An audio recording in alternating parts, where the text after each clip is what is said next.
અમદાવાદમાં પીસીઆઈ અધ્યક્ષ મોન્ટુ પટેલ સામે તપાસના મામલે ફાર્મસી કાઉન્સિલ ઓફ ઇન્ડિયાની તપાસમાં હવે ઈડી પણ ઝંપલાવશે। ઈડીએ કેસની વિગતો મેળવીને આગામી સમયમાં તપાસ હાથ ધરવાના છે।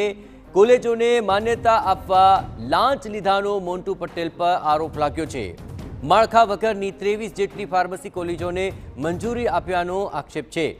सीबीआई अमदावाद स्थित मोन्टू पटेलना बंगले दरोड़ानी कार्यवाही करी हती अने दिल्लीमां पण पीसीआई ऑफिस मोन्टू पटेलना घरे तपास अर्थे पहोंची हती।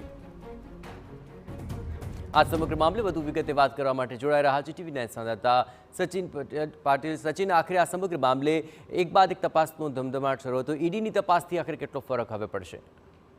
जयेश, जे प्रकारे आखो जे मामलो सामे आव्यो, सीबीआईए केस दाखल कर्यो અને ત્યારબાદ જે તપાસ શરૂ કરી છે, તપાસમાં ઘણી બધી બાબતો સામે આવી છે અને એ તપાસમાં જે નાણાંની હેરફેર થઈ છે, એટલે આપણે જોઈએ તો ભારતભરમાં અલગ અલગ રાજ્યોમાં જે પ્રકારે કોલેજોને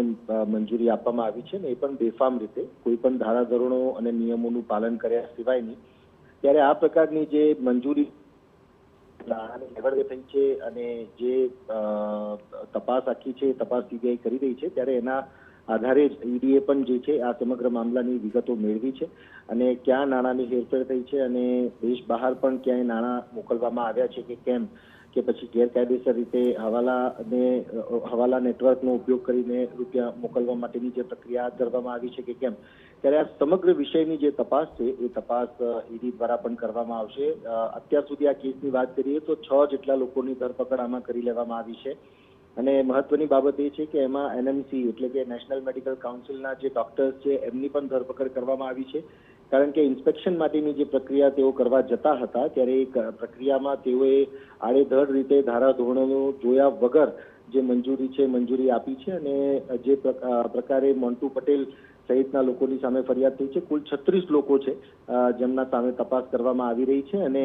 હજી આ મામલામાં ઘણી બધી ધરપકડ થવાની બાકી છે અને ઘણા બધા તથ્યો સામે આવવાના બાકી છે કે આ કેસ જે છે એ કેસના આંકડો ક્યાં સુધી જાય છે અને જે પ્રકારે ફાર્મસી કોલેજોને બેફામ મંજૂરી આપવામાં આવી છે ત્યારે એમાં જે સર્ટિફિકેટ કે જે પણ ડિગ્રી કે ડિપ્લોમા સર્ટિફિકેટ આપવામાં આવેલા છે ત્યારે એ કેટલા વ્યાજબી છે, શું છે, બધી જ બાબતોની જે તપાસ છે તપાસ સીબીઆઈ પણ કરશે, પરંતુ આ નાણાંની હેરફેરવાળો જે મામલો છે એ મામલામાં હવે ઈડી પણ તપાસ કરવાની છે। बिल्कुल, आभार सचिन। तमाम गतिविधियों पर आप नजर रखते रहो। तो हवे ईडीनी एंट्री थी आ समग्र मामले तपास વધુ સઘન થશે અને મોટા ખુલાસા થવાની હજુ પણ શક્યતા જોવાઈ રહી છે।